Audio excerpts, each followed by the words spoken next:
سورہ بقرہ کے ترجمے اور مختصر تشریح کے اختتام کے بعد اب ہمیں مکی اور مدنی صورتوں کے اس پہلے گروپ میں جو دو جوڑے مدنی صورتوں کے ہیں ان میں سے پہلے جوڑے کی دوسری صورت کا مطالعہ کرنا ہے۔ یہ سورہ آل عمران ہے۔ جیسا کہ اس سے قبل بھی میں آپ کو بتا چکا ہوں کہ جوڑے ہونے کی نسبت یہ ہے کہ ان دونوں چیزوں میں گہری مشابہت بھی ہو، مرد اور عورت بہت مشابہت بھی ہے لیکن کچھ فرق بھی ہو، اور جو فرق ہو وہ ایسا ہو کہ جس سے ایک دوسرے کے لیے کمپلیمنٹری ہو، ایک دوسرے سے مل کر کسی مقصد کی تکمیل ہوتی ہو۔ یہ نسبت زوجیت کی حقیقت ہے۔ اب آپ دیکھیں گے مشابہتیں جو ہیں بہت نمایاں جو سورہ بقرہ میں اور سورہ آل عمران میں ہیں کہ دونوں شروع ہوئی ہیں الف لام میم سے۔ دونوں کے شروع میں قرآن مجید کی عظمت کا بیان ہے، اگرچہ سورہ آل عمران میں اس کے ساتھ ہی تورات اور انجیل کا بیان بھی ہے۔ دونوں کے اختتام پر بڑی عظیم آیات آئی ہیں۔ وہ آیت ہم پڑھ چکے ہیں جو سورہ بقرہ کے اختتام پر آئی ہے، جو کہ ایک عظیم دعا پر مشتمل ہے، عظیم ترین دعاؤں میں سے اس کو شمار کیا جا سکتا ہے۔ ربنا لا تؤاخذنا ان نسینا او اخطانا۔ سورہ آل عمران کے آخری رکوع میں بھی ایک نہایت جامع دعا آئی ہے، وہ 3-4 آیتوں میں پھیلی ہوئی ہے، بڑی جامع دعا ہے۔ پھر جیسے میں نے آپ کو بتایا کہ سورہ بقرہ میں بھی یہ سورۃ الامتین ہے، دو امتوں سے بحث کر رہی ہے، گفتگو کر رہی ہے، خطاب کر رہی ہے۔ یہی معاملہ سورہ آل عمران کا بھی ہے، لیکن یہ فرق ہے کہ سورہ بقرہ میں زیادہ گفتگو ہے یہود کے بارے میں، اور سورہ آل عمران میں زیادہ گفتگو ہے نصارہ کے بارے میں۔ تو گویا کہ اس طرح وہ تکمیل ہو رہی ہے کہ اہل کتاب کا جو ایک طبقہ تھا اور اہم تر طبقہ تھا یہود، دینی اعتبار سے ان کی اہمیت زیادہ تھی، چاہے تعداد میں وہ کم تھے اور کم ہیں، لیکن یہ کہ دینی اعتبار سے ان کی اہمیت زیادہ رہی ہے۔ دوسرا طبقہ ہے یہ عیسائیوں کا، لیکن یہ کہ ان کا تذکرہ وہاں بہت کم آیا، یہاں آپ کو اس سورہ آل عمران میں زیادہ خطاب ان سے ملے گا۔ پھر جیسے سورہ بقرہ کا پہلا نصف جو ہے وہ 18 رکوعوں پر اور 152 آیات پر مشتمل تھا، اور نصف ثانی جو ہے وہ 22 رکوعوں پر لیکن 134 آیات پر مشتمل تھا، تو تقریباً مساوی دو حصے تھے۔ وہی کیفیت آپ کو یہاں ملے گی، بلکہ یہاں وہ بتمام و کمال ہے، دونوں حصے بہت مساوی ہیں۔ کل 20 رکوع ہیں، 10 رکوع ایک نصف اول میں ہے، 10 رکوع نصف ثانی میں ہے۔ صرف ایک آیت کا فرق ہے کہ پہلے 10 رکوعوں میں 101 آیات ہیں اور دوسرے 10 رکوعوں میں 99 آیات ہیں۔ پھر جیسے وہاں 3 حصے ہیں نصف اول کے، ویسے ہی یہاں بھی 3 حصے ہیں نصف اول کے، لیکن یہاں رکوعوں کی تقسیم نہیں ہے بلکہ آیات کی ہے۔ پہلی 32 آیات میں تمہیدی کلام ہے، جیسے کہ 4 رکوع سورہ بقرہ کے، اگرچہ وہاں روح سخن ابتدا ہی سے یہود کی طرف ہو گیا تھا، یہاں روح سخن ابتدا ہی سے نصارہ کی طرف ہے، لیکن یہ کہ یہاں کی 32 آیات اسی طرح تمہیدی کلام پر مشتمل ہیں جیسی کہ سورہ بقرہ کے 4 رکوع۔ پھر یہاں 31 آیات براہ راست خطاب ہے نصارہ سے، خاص طور پر حضرت عیسیٰ علیہ السلام کی ولادت کن حالات میں ہوئی، کیا ان کا مقام اور مرتبہ تھا، کیا ان کی اصل حیثیت تھی، پھر یہ کہ ان کے ساتھ کیا معاملہ ہوا۔ یہ حصہ نازل بھی ہوا ہے سن 9 ہجری میں، جو شامل یہاں کر دیا گیا ہے، حالانکہ اس سورہ مبارکہ کا اکثر و بیشتر حصہ جو ہے وہ سن 3 ہجری میں غزوہ احد کے بعد نازل ہوا ہے، لیکن یہ کہ یہ حصہ جو ہے 31 آیات پر مشتمل نازل ہوا سن 9 ہجری میں۔ نجران ایک بستی تھی عرب کے جنوب میں یمن کی طرف، اور وہاں عیسائی آباد تھے، تو وہاں کے عیسائیوں کے سردار اور ان کے جو بڑے لاٹ پادری تھے وہ کچھ 70 عیسائیوں کا ایک وفد لے کر آئے حضور کی خدمت میں مدینہ منورہ میں، بات سمجھنے سمجھانے کے لیے کہ آپ کس بات کی دعوت دے رہے ہیں، اور کئی دن مقیم رہے اور بات پوری سمجھ بھی لی، خاموش بھی ہو گئے، پھر بھی بات نہیں مانی تو حضور نے مباہلے کی دعوت دی، اس چیلنج کو قبول کیے بغیر وہاں سے چلے گئے۔ لیکن یہ کہ بہرحال انہوں نے جو ترتیب جس شدت کے ساتھ ہونی چاہیے تھی ان کی طرف سے وہ بھی نہیں کی، یہ شرافت کا انہوں نے مظاہرہ کیا۔ بہرحال یہ 9 رکوع، یہ جو 31 آیات سن 9 میں نازل ہوئیں، یہی نوٹ کر لیجئے کہ سورہ بقرہ کی بھی ایک بات میں بتانے سے میں بھول گیا اس وقت کہ یہ جو سود سے متعلق احکام ہیں، جو رکوع ہے، جو 38واں رکوع ہے سورہ بقرہ، یہ بھی تقریباً سن 9 میں نازل ہوا ہے۔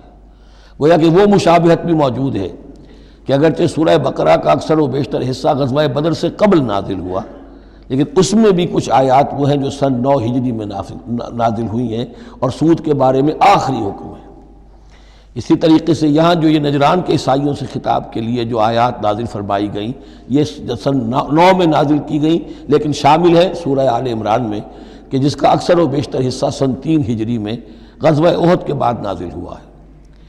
پھر جیسے سورہ بقرہ کے نصف اول کا جو آخری تیسرا حصہ تھا، وہ 15واں، 16واں، 17واں، 18واں رکوع، اس میں یہ کہ حضرت ابراہیم کا ذکر تھا، خانہ کعبہ کا ذکر تھا، اسی طریقے سے وہی بات یہاں ملے گی آپ کو۔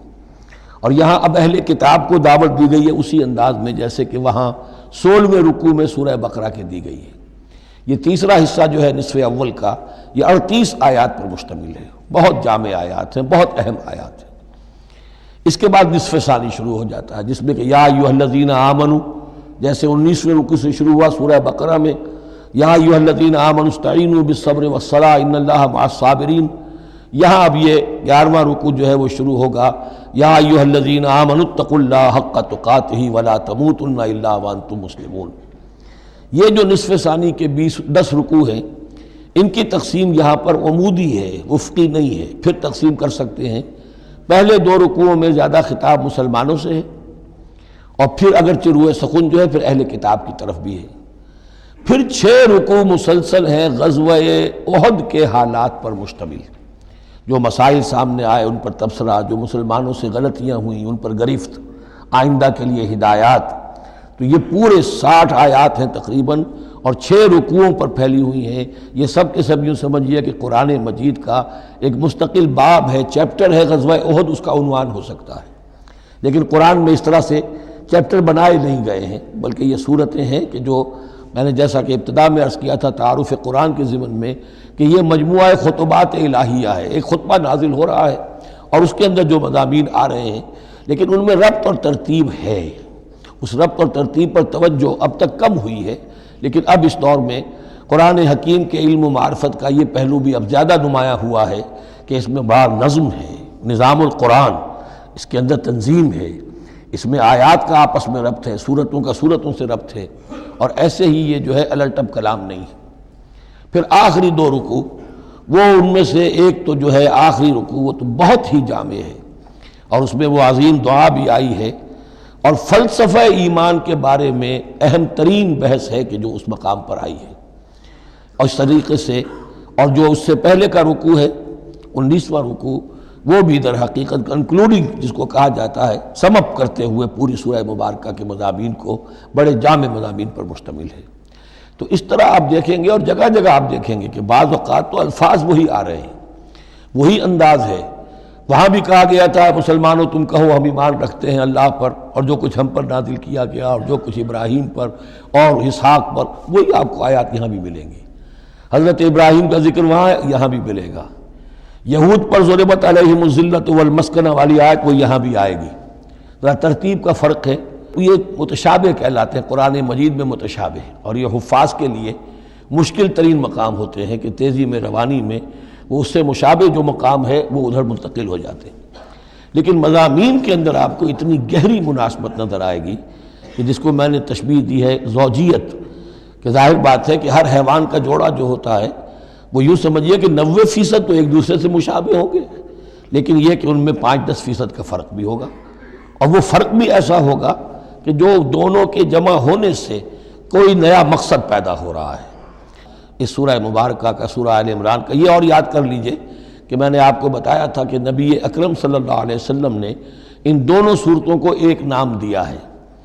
جیسے آخری جو 2 صورتیں ہیں قرآن مجید کی، ان کو ایک نام دیا گیا معوذتین، قل اعوذ برب الفلق قل اعوذ برب الناس۔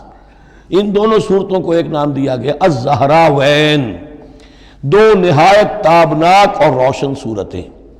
تو یہ اس میں تمہیدی کلام میں بس اسی پر اکتفا کر کے اب ہم آگے مطالعہ شروع کرتے ہیں۔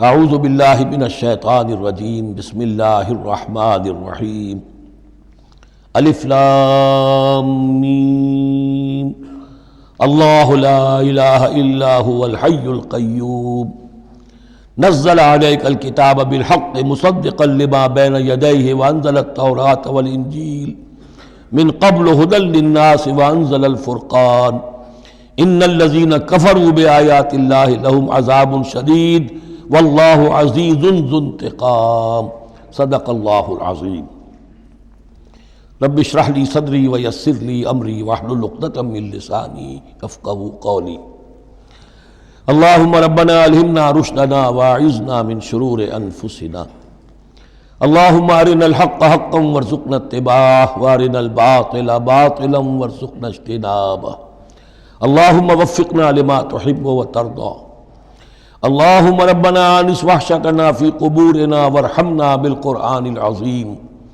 اللہم اجعلہ لنا اماما ونورا وہدا ورحمہ اللہم ذکرنا منہ ما نسینا وعلمنا منہ ما جہلنا وارزقنا تلاوتہ آناء اللیل وآناء النہار واجعلہ لنا حجتا یا رب العالمین آمین۔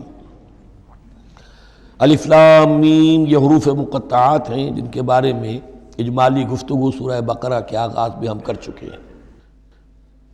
اللہ لا الہ الا هو الحی القیوم یہ الفاظ آیت الکرسی کے آغاز میں سورہ بقرہ میں آ چکے ہیں۔ ایک بات نوٹ کر لیجئے کہ ایک حدیث میں آتا ہے کہ اللہ کا ایک اسم اعظم ہے کہ جس کے حوالے سے اگر کوئی چیز اللہ سے مانگی جائے تو وہ ضرور دیتا ہے، لیکن اس کو حضور نے بتایا نہیں کہ وہ اسم اعظم کون سا ہے۔ کچھ اشارے کیے، جیسے رمضان میں ایک شب ہے لیلۃ القدر جو 1000 مہینوں سے افضل ہے، تعین کے ساتھ نہیں بتایا وہ کون سی، تاکہ تلاش کرو، زیادہ ذوق و شوق کا معاملہ ہو۔ لیکن جو اشارات آپ نے کیے ہیں اس سے اندازہ ہوتا ہے، چونکہ یہ فرمایا گیا کہ یہ 3 صورتوں میں ہے، سورہ بقرہ میں، سورہ آل عمران میں اور سورہ طٰہٰ میں، وہ الفاظ الحی القیوم جو مشترک ہیں، سورہ بقرہ میں آیت الکرسی میں آئے ہیں، آل عمران میں یہاں دوسری آیت میں موجود ہیں اور سورہ طٰہٰ کے بھی شروع کے اندر موجود ہیں۔ نزل علیک الکتاب بالحق، اس نے نازل فرمائی ہے، اس اللہ نے جس کے سوا کوئی معبود نہیں، جو الحی ہے القیوم ہے۔ اس میں اشارہ ہو رہا ہے اس کلام کی عظمت کی طرف کہ جان لو یہ کلام کس کا ہے، کس نے اتارا ہے۔ نزل علیک الکتاب بالحق، اس نے نازل فرمائی ہے یہ کتاب اے نبی آپ پر حق کے ساتھ، اور یہاں نوٹ کیجیے نزلہ ہے، نزلہ ینزل تنزیلا، انزلہ نہیں آیا ہے۔ مصدقا لما بین یدیہ، اور یہ تصدیق کرتے ہوئے آئی ہے اس کی جو اس کے سامنے موجود ہے، تورات اور انجیل۔ اور یہ کہ 2 اعتبارات سے تصدیق ہے کہ یہ قرآن تصدیق کرتا ہے ان کی کہ وہ اللہ کی کتابیں تھیں جن میں تحریف ہو گئی، لیکن یہ کہ قرآن اور حضور مصداق بن کر آئے ہیں ان پیشین گوئیوں کا جو ان کتابوں میں تھی۔ وَأَنزَلَ التَّوْرَاةَ وَالْإِنْجِيلَ مِنْ قَبْلُ هُدًى لِلنَّاسِ، اسی طرح اللہ نے اس سے پہلے لوگوں کی ہدایت کے لیے تورات اور انجیل نازل فرمائی تھی۔ وَأَنزَلَ الْفُرْقَانَ، اور اللہ نے فرقان اتارا۔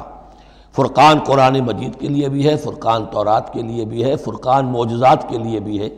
ہر وہ شے یوم الفرقان ہم سورہ انفال میں پڑھیں گے، غزوہ بدر کے دن کو کہا گیا، جو شے بالکل مبرہن کر دے، حق و باطل کے مابین امتیاز قائم کر دے، وہ فرقان ہے۔ لیکن یہاں اب تہدید کا انداز ہے، دھمکی کا انداز ہے۔ ان الذین کفروا بآیات اللہ، یہ دنیا کی دوسری کتابوں کا معاملہ نہ سمجھو کہ اسے مان لیا تب بھی کوئی حرج نہیں، نہیں مانا تب بھی کوئی حرج نہیں، اگر پڑھنے پر طبیعت راغب ہوئی تو بھی کوئی بات نہیں راغب ہے تو مت پڑھو، کوئی الزام نہیں۔ یہ کتاب ویسی نہیں ہے، بلکہ یہ کتاب تو اب اگر نہیں مانو گے، ایمان نہیں لاؤ گے تو ان الذین کفروا بآیات اللہ لہم عذاب شدید، تو ان کے لیے بہت سخت سزا ہوگی۔ واللہ عزیز ذو انتقام، اور اللہ تعالیٰ زبردست ہے، انتقام لینے والا ہے۔ یہ لفظ بہت اہم ہے کہ اللہ تعالیٰ جہاں رؤوف ہے، رحیم ہے، شفیق ہے، غفور ہے، ستار ہے، لیکن ساتھ ہی شدید ذو انتقام بھی ہے، عزوز ذو انتقام بھی ہے، شدید العقاب بھی ہے۔ یہ دونوں شانیں اللہ کی ذہن میں رہنی چاہیے۔ ان اللہ لا یخفی علیہ شیء فی الارض ولا فی السماء، یقیناً اللہ پر کوئی شے مخفی نہیں ہے، نہ آسمان کی نہ زمین کی۔ هو الذی یصورکم فی الارحام کیف یشاء، پہلی چیز اللہ کے علم سے متعلق تھی اور یہ اللہ کی قدرت سے متعلق ہے۔ وہی ہے کہ جو تمہاری نقشہ کشی کر دیتا ہے، صورت بنا دیتا ہے تمہاری ماؤں کے رحموں میں جیسا چاہتا ہے۔ کسی کے پاس چوائس نہیں ہے کہ وہ اپنا نقشہ خود بنائے۔ لا الہ الا هو العزیز الحکیم، اس کے سوا کوئی معبود نہیں، اور یہ کہ وہی العزیز ہے اور الحکیم ہے۔ هو الذی انزل علیک الکتاب منہ آیات محکمات ہن ام الکتاب واخر متشابہات، وہی ہے جس نے آپ پر یہ کتاب نازل فرمائی۔ کسی کسی جگہ انزلہ کا لفظ بھی آ جاتا ہے، اور یہ ہوتا ہے ردم کے اعتبار سے، کیونکہ قرآن مجید کی اپنی ایک ملکوتی غنا ہے، اس کی ایک موسیقی ہے، ڈیوائن میوزک ہے، تو اس میں جو ردم کے حوالے سے اگر ضرورت ہو تو یہ الفاظ ایک دوسرے کی جگہ آ جائیں گے۔ منہ آیات المحکمات، اس میں کچھ آیات تو ہیں محکم، پختہ، حکم جیسا کہ میں نے بتایا حکمت عقل کی پختگی، محکم آیت پختہ آیت جس کا مفہوم بالکل واضح ہو، جس کو ادھر سے ادھر کرنے کی کوئی گنجائش نہ ہو۔ ہن ام الکتاب، اس کتاب کی جڑ اور اساس اور بنیاد وہی ہے۔ وَأُخَرُ متشابہات، اور کچھ متشابہ ہیں کہ جن کا حقیقی اور صحیح مفہوم معین کرنا بہت مشکل ہے، بلکہ عام حالات میں ناممکن ہے۔ یہ میں تفصیل سے تعارف قرآن کے ضمن میں عرض کر چکا ہوں۔ آیات الاحکام جتنی بھی ہیں وہ سب محکم ہیں، یہ کرو یہ نہ کرو، یہ حرام یہ حلال۔ لیکن یہ کہ جو بھی آیات ہیں کہ جن میں بحث ہے عالم غیب سے، اللہ کی ذات و صفات، کیا تصور کریں؟ اللہ کا ہاتھ، اللہ کا چہرہ، اللہ کی کرسی، اللہ کا عرش، کیا تصور کریں؟ اسی طریقے سے فرشتے، عالم غیب کی شیئیں، عالم برزخ قبر میں کیا ہوتا ہے، اسی طرح عالم آخرہ جنت اور دوزخ کی اصل حقیقتیں ہم نہیں سمجھ سکتے۔ اس میں ہمارے ذہن کے قریب لا کر کچھ باتیں بتا دی گئی ہیں۔ ما لا یدرک کلہ لا یترک کلہ، اجمالی تصور قائم ہو جانا چاہیے، اس کے بغیر تو راستہ سیدھا رہے گا نہیں آدمی کا، لیکن ان کی تفاصیل میں نہیں جانا چاہیے۔ تو دوسرے درجے میں نے آپ کو بتایا تھا کہ کچھ فزیکل فینومینا بھی یہ بھی ایک وقت تک رہے ہیں آیات متشابہات میں سے، لیکن رفتہ رفتہ جیسے یہ سائنس کا علم بڑھتا چلا جا رہا ہے، ان میں سے بہت سی چیزیں اب محکم ہو کر سامنے آ رہی ہیں۔ تو یہ گویا کہ شفٹنگ سینڈز کے مانند ہیں کہ ان میں سے جو چیزیں، بہت سی چیزیں واضح ہو گئیں جو پہلے واضح نہیں تھیں، لیکن اب بھی بعض چیزیں ہیں، جیسے میں نے عرض کیا 7 آسمان سے کیا مراد ہے کہ جو واضح نہیں ہے ہم پر، لیکن ہمارا یقین ہے کہ انشاءاللہ وہ وقت آئے گا کہ انسان سمجھ لے گا کہ ہاں یہی بات صحیح تھی اور یہی تعبیر صحیح تھی۔ هو الذی انزل علیک الکتاب منہ آیات محکمات ہن ام الکتاب، یہ بہت اہم ہے۔ اصل جو ہے جڑ کتاب کی، اس لیے کہ کتاب کے بارے میں عرض کر چکا ہوں کہ وہ ہے مجموعہ احکام۔ کتاب جیسا کہ ہم نے سورہ بقرہ میں دیکھا جہاں حکم آیا کتب علیکم کتب علیکم کتب علیکم، تو کتاب کی جڑ اور اساس جو ہے وہ وہی ہے۔ وَأُخَرُ مُتَشَابِهَاتٌ فَأَمَّا الَّذِينَ فِي قُلُوبِهِمْ زَيْغٌ، تو وہ لوگ جن کے دلوں میں کجی ہوتی ہے۔ اب وہ یہ ہے کہ وہ کوئی خاص بات نئی نکالنی ہے تاکہ اپنی ذہانت و فطانت کا جو ہے ڈنکا بجوایا جا سکے، یا کوئی اور فساد پیدا کرنا ہے، کوئی فتنہ پیدا کرنا ہے، ذہن ٹیڑھا ہو چکا ہے، اب اس ٹیڑھے ذہن کے لیے کوئی دلیل چاہیے قرآن سے، اب وہ متشابہات کے چکر میں لگیں گے، ان کے پیچھے پڑیں گے کہ کسی کے مفہوم کو میں اپنے من پسند مفہوم کی طرف موڑ سکوں۔ فَأَمَّا الَّذِينَ فِي قُلُوبِهِمْ زَيْغٌ فَيَتَّبِعُونَ مَا تَشَابَهَ مِنْهُ، تو وہ لوگ کہ جن کے دلوں میں کجی ہے وہ پیچھے لگتے ہیں ان کے کہ جو متشابہ ہیں ان میں سے، ابتغاء الفتنۃ، یا تو فتنہ اٹھانا چاہتے ہیں فتنے کی تلاش میں، وابتغاء تاویلہ، اور تلاش کرنے کے لیے کہ اس کی اصل حقیقت، اصل منشا، اصل مراد کیا ہے۔ یعنی یہ بھی ہو سکتا ہے کسی کا علمی ذوق ہی ایسا ہو جائے، اور یہ بھی ہو سکتا ہے کہ ایک شخص کی فطرت میں کجی ہو۔ وَمَا يَعْلَمُ تَأْوِيلَهُ إِلَّا اللَّهُ، حالانکہ ان کا حقیقی مفہوم اللہ کے سوا کوئی نہیں جانتا۔ وَالرَّاسِخُونَ فِي الْعِلْمِ يَقُولُونَ، اور جو لوگ علم میں راسخ ہیں، پختہ ہیں، جن کی جڑیں گہری ہو چکی ہیں علم میں، وہ کیا کہتے ہیں؟ یقولون آمنا بہ کل من عند ربنا، ہم ایمان لائے اس کتاب پر، قرآن پر، یہ کل کا کل ہمارے رب کی طرف سے ہے۔ جو بات صاف سمجھ میں آ گئی ہے اس پر عمل کریں گے، جو بات پوری طرح سمجھ میں نہیں آ رہی ہے انتظار کریں گے، لیکن یہ اجمالی یقین رکھیں گے کہ یہ ہے اللہ کی کتاب۔ آمنا بہ کل من عند ربنا وما یذکر الا اولو الالباب، لیکن یہ صحیح روش اور یہ نصیحت نہیں حاصل کر سکتے مگر وہی کہ جو ہوش مند ہیں، عقل مند ہیں۔ اور سب سے بڑی ہوش مندی یہ ہے کہ انسان اپنی عقل کی لیمیٹیشنز کو جان لے، میری عقل کی حدود کیا ہیں، عقل کہاں تک جا سکتی ہے۔ اگر انسان اپنی عقل کی حدود کو نہیں جانتا تو وہ پھر اولو الالباب میں سے نہیں ہے۔ عقل بڑی شے ہے لیکن یہ کہ اس کی حدود ہیں، ایک حد سے آگے یہ عقل تجاوز نہیں کر سکتی۔ گزر جا عقل سے آگے کہ یہ نور چراغ راہ ہے منزل نہیں ہے۔ منزل تک پہنچانے والی شے جو ہے وہ عقل نہیں ہے، وہ قلب پہنچائے گا، لیکن یہ کہ بہرحال عقل ایک روشنی دیتی ہے، حقیقت کی طرف اشارے کرتی ہے۔ ربنا لا تزغ قلوبنا بعد اذ ہدیتنا، اور ان کا یہ قول ہوتا ہے اولو الالباب کا، اے رب ہمارے دلوں کو کج نہ ہونے دیجو اس کے بعد کہ تو نے ہمیں ہدایت دے دی ہے۔ وہب لنا من لدنک رحمہ، اور ہمیں تو خاص اپنے خزانہ فضل سے رحمت عطا فرما، انک انت الوہاب، یقیناً تو ہی سب کچھ دینے والا ہے، تیری ہی بارگاہ سے ملے گا۔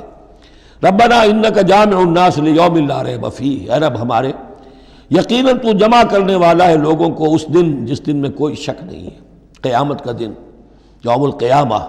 ان اللہ لا یخلف المیعاد، یقیناً اللہ تعالیٰ اس وعدے کے خلاف نہیں کرے گا، اپنے وعدے کی خلاف ورزی نہیں کرتا، لہذا جو اس نے بتایا ہے کہ وہ دن آئے گا وہ آ کر رہے گا۔